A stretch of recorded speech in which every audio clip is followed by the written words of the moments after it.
Thank you all for joining. Fantastic to be here with you. I know some of you. Thank you for joining. You too. Although you've probably heard much of my rants before. I hope there will be something new in this one. Briefly about myself, Max Friberg from Sweden. Entrepreneur is my profession. I work with research technology, so helping companies conduct their research through better technology that we provide.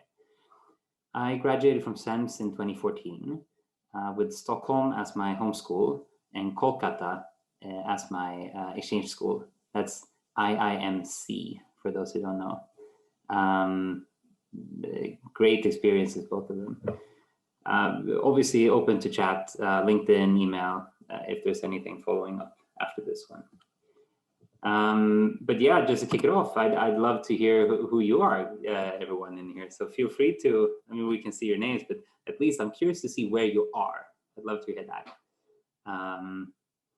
And then we can take, obviously, questions as we go on the chat.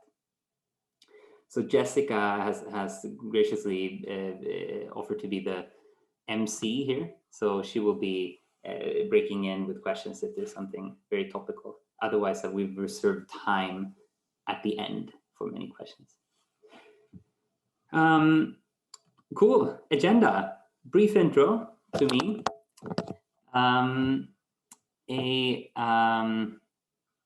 Some talk about well, the main topic is thoughts about career transitions. So going from SEMS into consulting and going from consulting to entrepreneurship. Summing it all up, I'll talk very much about what it meant for me and my thoughts and decisions at every step. And then synthesizing it with my best career advice based on the journey that I've done, before turning the question back to you and challenging you. What are you optimizing for? Now, Jessica had a starting page on this, but best practice, I'd say in Zoom, you can you can click view and select side-by-side speaker. This allows you to see the slides that I'm sharing and me besides each other. I think that's the best Zoom experience for these webinars. Yeah, write questions in the chat. Don't unmute until the end. If there's something urgent, Jessica will break in. And yeah, keep the lookout for some cheesy pictures that I've hidden in between all the super serious ones. All right, here we go. About me, on a personal level, I'm from the south of Sweden, from the city of Lund. That's farmland for those who know it, and for those who don't know it. I'm very fond of sailboats and sailing, and also of space. And I've chosen this little rocket ship there as it has been, it's a symbol for what has been a driving force in my career so far.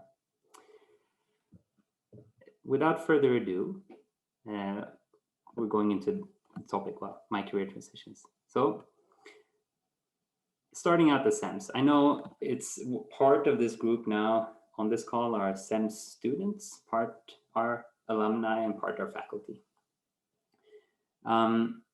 Being at SEMS was the most fantastic thing for me. I developed and grew a lot, and I absolutely loved the people, this international community of people. I had the opportunity to go to Calcutta for my exchange. Yeah, and then it was time to go get a job. How do you know which job to take? Well, I certainly didn't.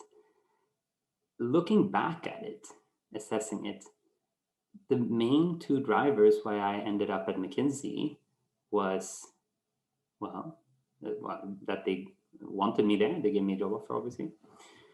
But specifically, the main drivers were simply I'd studied for 15 years. I was interested in money and they were paying well. And I saw that there was status in that job. And both, my analysis at the time was that those were the main drivers for me. And hence I ended up there. Now, life is a long journey of learning.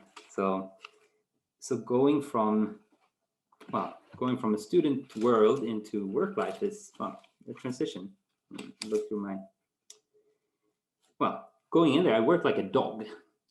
I quite enjoyed it, learned a lot. And soon found that already after the second paycheck, money was no longer an issue. And I'm quite certain that that would happen at any job I would have taken. Going from my student budget to any paycheck would have been a huge transition. So all of a sudden I had cleared out one of my two drivers for being there in the first place. The second one was status. Suddenly all of my peers, all the ones that I had time to see and meet, were also working at McKinsey.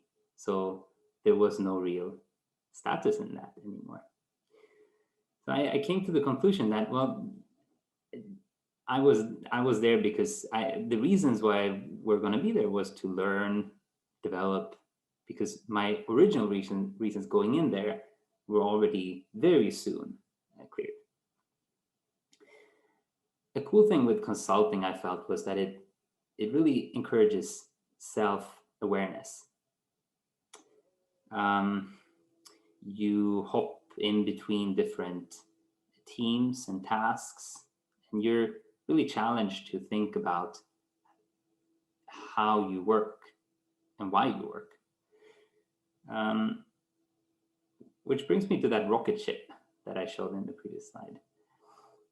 One of the defining characteristics for me as a professional, I found, is that I have a lot of gas and fairly poor brakes.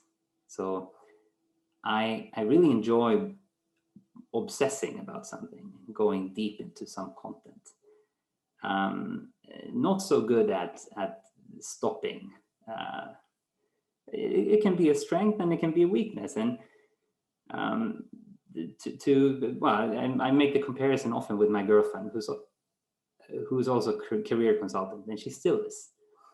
So she has professional brakes installed, meaning that she can stop. She can tone down the work when it gets too much. She can set limits, which ultimately is better for her and for the people that she works with. And I contrast, here's the first cheesy page. I like to contrast us, the boss lady versus the donkey. The donkey is me, for those who wonder. Those consultants that I admire, that I believe are very successful in their job, are very good at setting strict professional safeguards around what is work and what is their private life. Whereas I often ended up feeling that I went super deep into some content, and my main reward was a pat on the back and, well, here you go, take some more to carry. To the extent that I actually felt taken advantage of the work. I don't think that was anyone's primary goal of having me there, to feel taken advantage of. I think it's more a personal trait, a characteristic of myself. And as discussed, the job, the workplace itself encouraged personal learning about yourself and why you were doing there. So I started thinking that it might be time to move on to somewhere where my tendency to become obsessive about some task, some challenge, could be more used as a strength. Now, a common denominator across all of my strategy consulting projects was using expert networks. For those who don't know it, we will soon go through it, but in brief, it's firms that give companies such as McKinsey and loads of other professional firms access to experts, typically for market research. Now, I had, to the extent that I could, obsessed about them as a consultant and developed some sort of expertise around working with expert networks.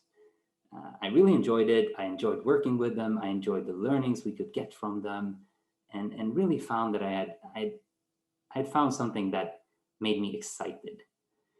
I'd also found a huge problem that I felt that I could be solving, both for consultants like myself and for other firms out around, which eventually led us to start ENEX 1. ENEX for Insights Exchange, combined, two words.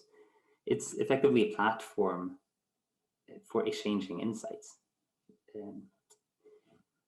Our main driver in what we do is to make the insights economy better.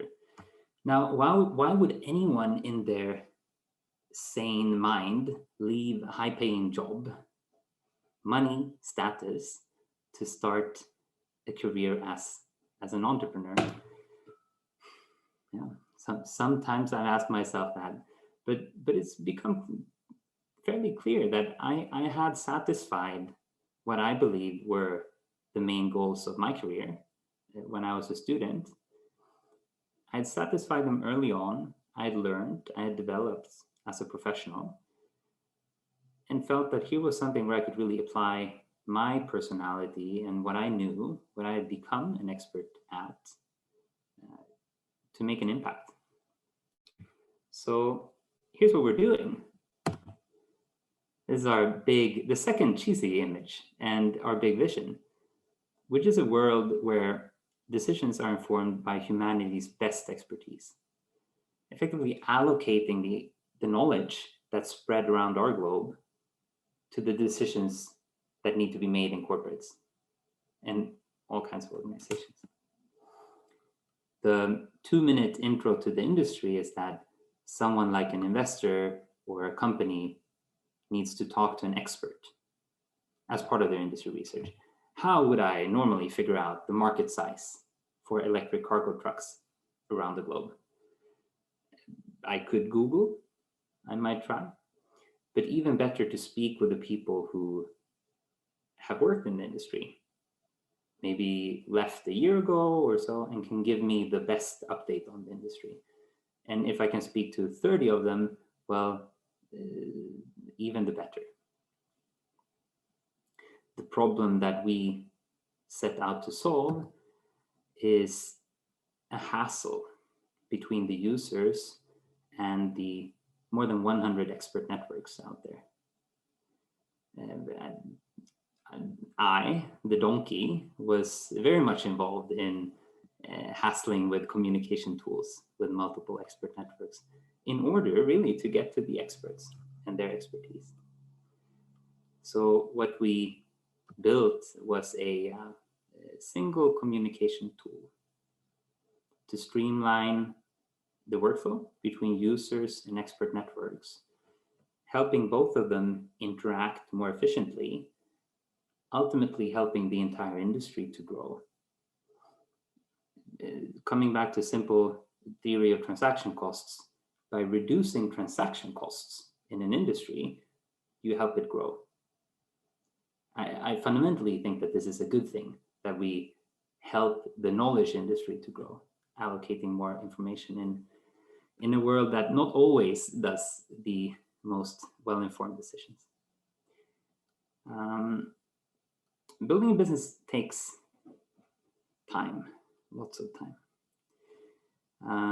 But we're blessed to see that after years of iterating on the product and the business model, these are revenues have really shot up over the last year. A testament to the fact that we're solving a real problem. back to the theme that we're discussing, career transitions.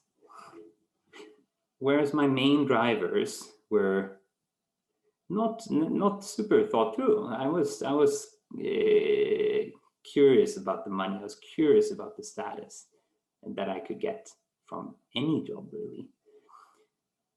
That very first job helped me understand how I work best and where I want to apply myself, where solving a problem, having some impact, and really self-leadership, working with myself in a way that made me happy, were the main drivers to go into entrepreneurship.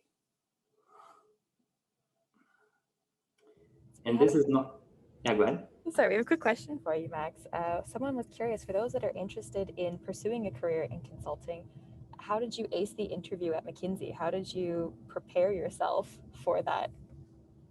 I'd say, that's a good question. I'd say it's probably a somewhat different topic. Happy to answer it separately. Hard work is the short answer. Hard work, and I was curious about the people working there. So I spoke to loads of people working there, hearing why they were there altogether. I never heard of anyone being a donkey before I went in there, though. So this is not sort of preaching for everyone to go into either consulting or entrepreneurship, because I think there's like 60, 70 corporate partners of SEMS that are all brilliant companies. And you can really find, I think you can find a satisfying career in any of these. Because ultimately what it comes down to is figuring out your own work preferences, what gives you energy, what makes you tick. For me, it was very evident very early on that it was not really money or status anymore.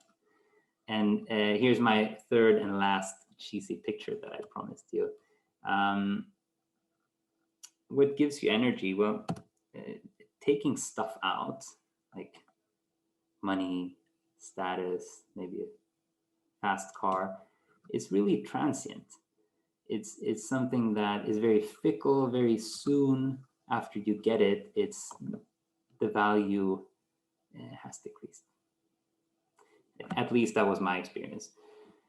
Whereas what you give, when you actually solve a problem for someone, you can keep on pushing through years of no revenues at all for that idea, for having that impact.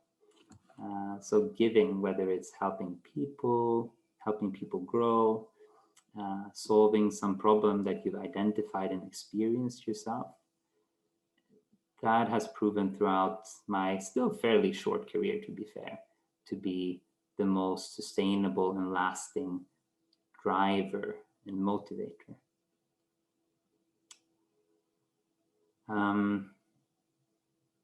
We're coming towards the end and preparing for the QA sessions, but I promised my best career advice.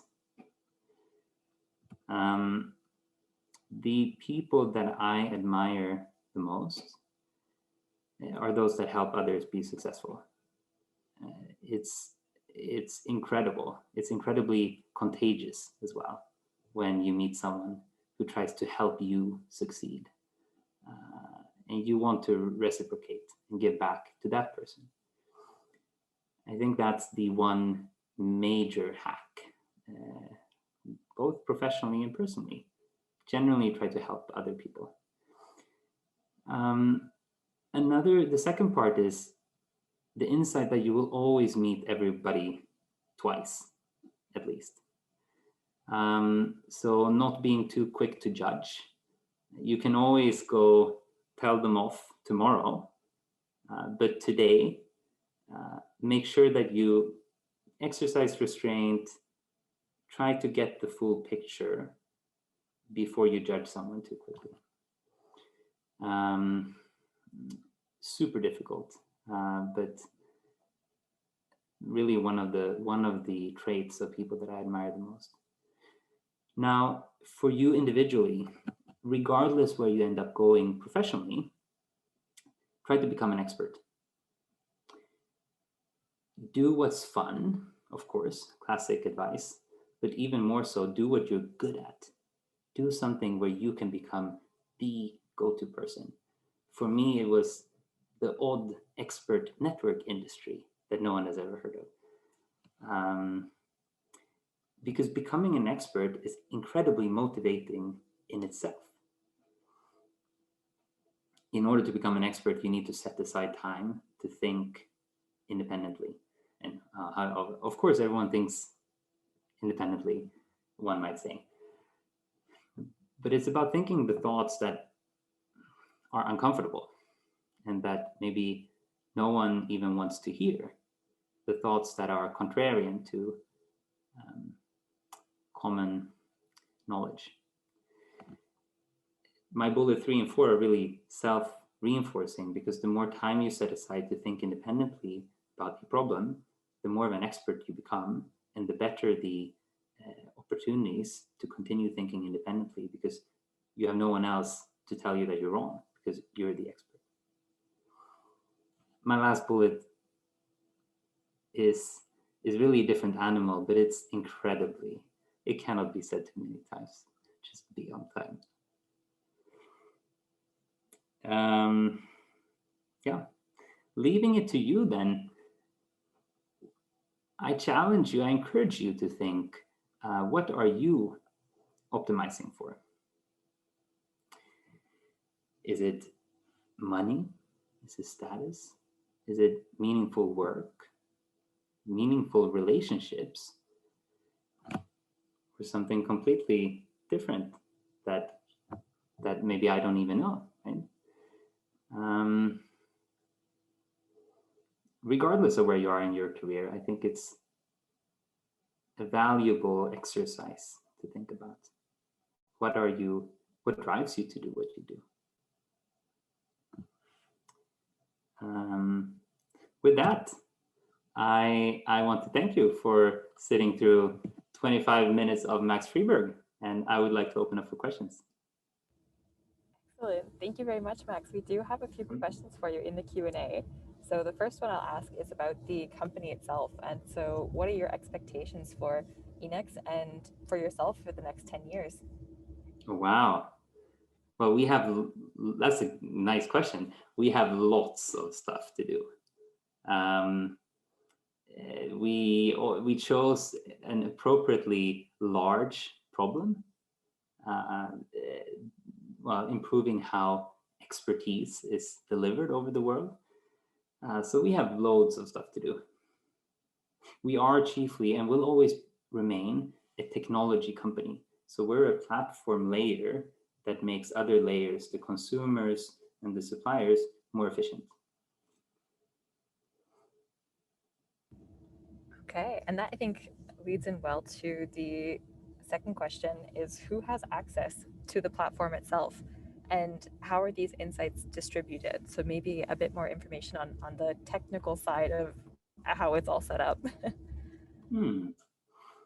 Yeah, think of it as another well-known Swedish tech company, Spotify. Before they came around, you had loads of record labels, Sony Music, Universal, and whatnot. And they each had a bunch of songs attached to them. So as a music lover, you had to go to every single record label to listen to, what have you, Michael Jackson, etc. So when Spotify came around, all of a sudden you could listen to them all in one place, which is better, ultimately leading to the music industry growing. Yeah, sorry, I lost track of your question. Please take it again, so I make sure that I can answer it. So it's who has access to the platform itself. To it, yeah. So yeah, okay. Well, so here's my answer. Then the long reply to a short question. It's still the same participants in the market. So the clients and the expert networks.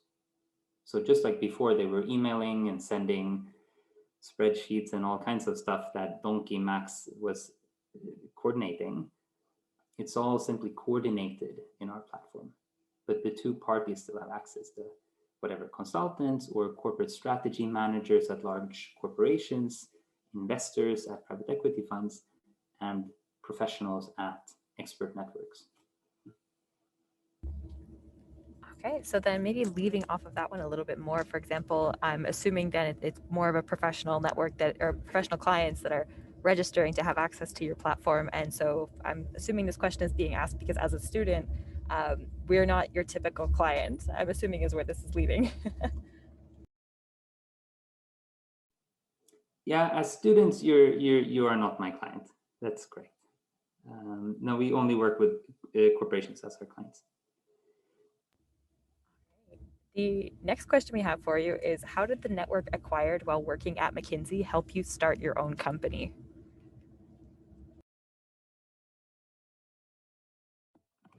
I must admit that the network acquired at SEMS helped me more. Because by the time that I came around to starting Enix One, those people were in the relevant roles for me to help me.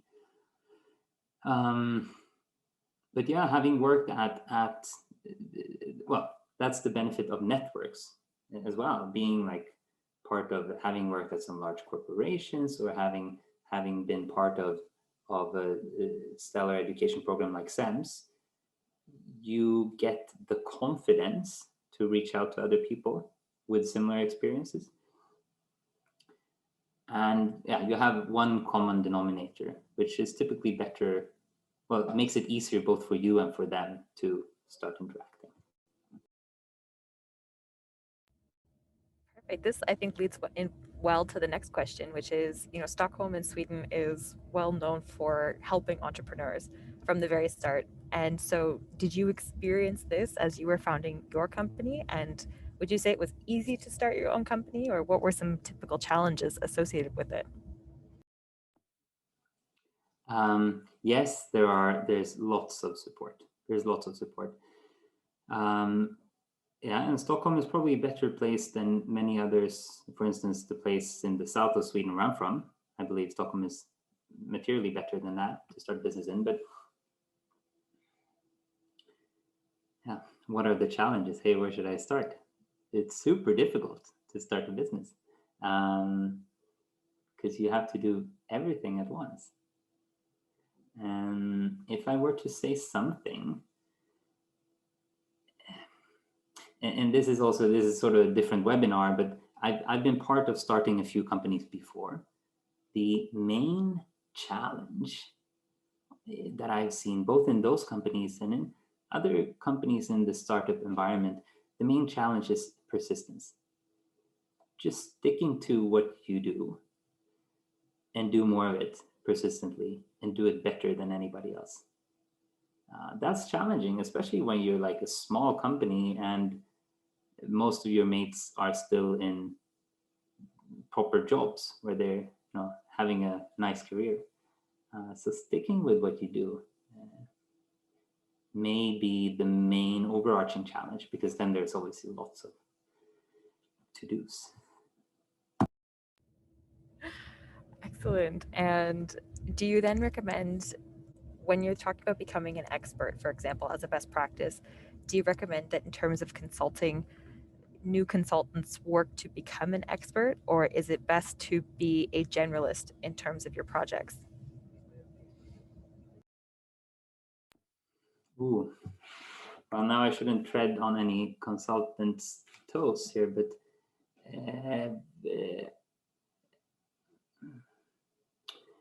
I believe that it's in your professional interest to become an expert at something. Now, many firms, consulting firms included, offer the possibility to remain a generalist for a long time. And that might even be, to some extent, be a specialty in its own right, that you're so good at doing everything that you are an expert at something that no one else is an expert in. But what you see is that even the strategy consulting firms encourage people from their third or fourth year or so to start specializing into some industries or topics. And I think there's merit to that. There's a reason why they do it, because they see that those people become more competitive in the marketplace. So then do you think that it's a good idea to, for example, enter into consulting to maybe test the waters and see which areas you like best before becoming an expert in one? This is solely your opinion as well, we know. Yeah. Yeah, I mean, consulting is a very nice career track. There are obviously loads of very nice career tracks. Yeah, you may test the waters. For me, who had absolutely no clue of why I was even there, I was grateful for the opportunity to test different stuff. In that sense, it was similar to university life in a way. Whereas obviously I have friends who started at some company and now are super, like they're the best people at whatever they started with, like whether it's like IKEA or some tech company, they've become incredibly specialized, whereas my consulting buddies to a large extent are still fairly general. And it comes down to your, as I said earlier, comes down to your personal traits. I, as a donkey type of person, very much enjoy specializing. So then do you think that having this foundation in consulting is something that really helped you be an entrepreneur and be a successful entrepreneur? Perhaps it provided you with the foundation for your current work? Yeah, I'd say no, I'd actually say no on that question. It did help me, but I could also have been at pretty much any other workplace. I interpret this question as being asked by someone who may be considering eventually starting some business. Now, you can start businesses absolutely anywhere.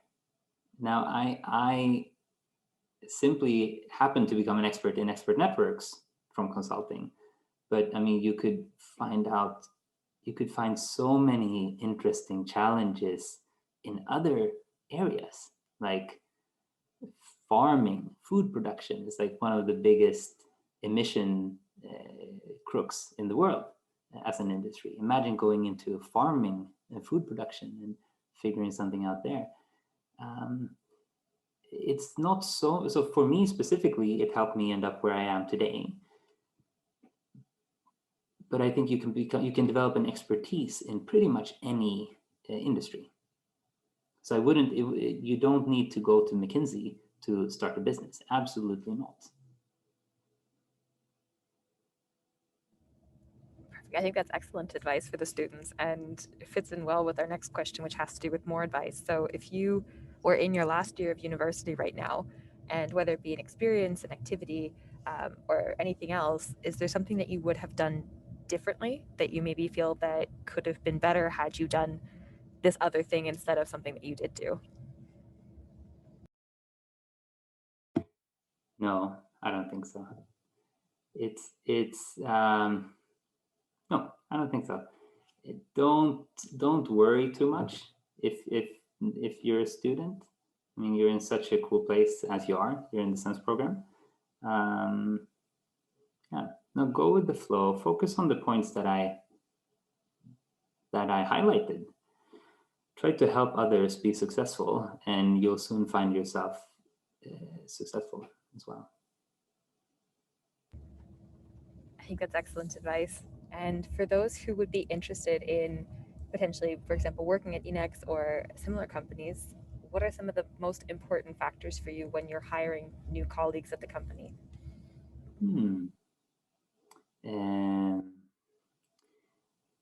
An interest in what we do and the problem that we try to solve. That they agree with the why we do it. We have the luxury of being a very highly specialized company.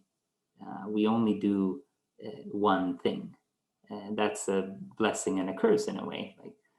But it's a blessing to the extent that everyone can be fully aligned on what problem we're solving, why we're solving it, and how we're solving it. So yeah, we're blessed with having everyone on the team buy into that same vision.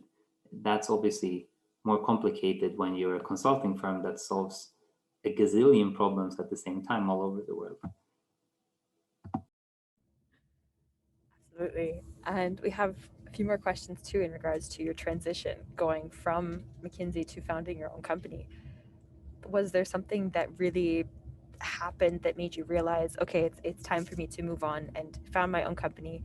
And was it a struggle for you? Was it a challenge in terms of having perhaps some feelings towards not necessarily wanting to leave? You had attachments to your colleagues, for example, that maybe made it difficult to go. Yeah, absolutely. I think the toughest part was the feeling that I was throwing something away.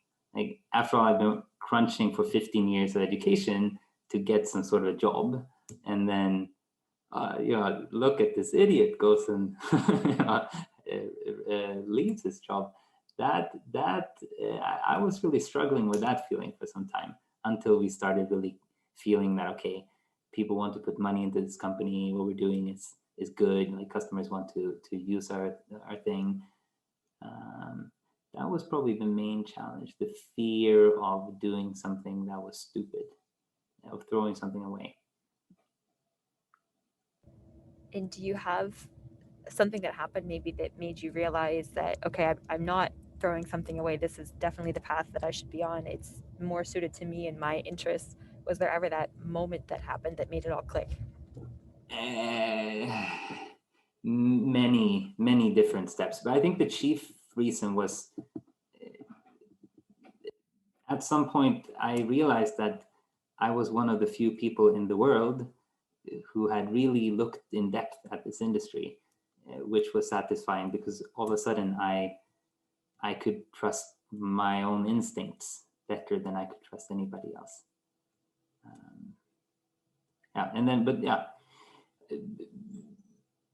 It's a long journey, right, of ups and downs. So many small wins contribute to you feeling that something is worthwhile, is a good idea.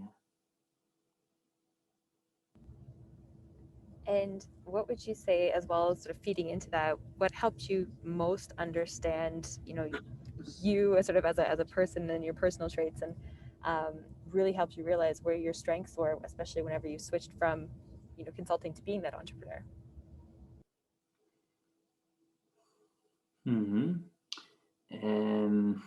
What helped me understand that? Well, that was one of the good things with I mean, I really enjoyed being a consultant, and I really enjoyed the people there. And the workplace encouraged self-reflection, encouraged you to, I mean, in a way, it also forced you, because you were working like a dog. Like, you had to question, like, what the heck am I doing here at 2 a.m. in the morning? But it also really encouraged you to think of it as an option, yeah, you were lucky to have that option in a way, right? And you could at any point in time say, no, I don't agree with this trade-off anymore, or yes, I agree with the trade-off, and now I'm going to keep crunching for another 6 months, and then I'll reassess again. So that's kudos to, I believe that's common in many of these consulting firms. Like, they really encourage you to think about what and why you do.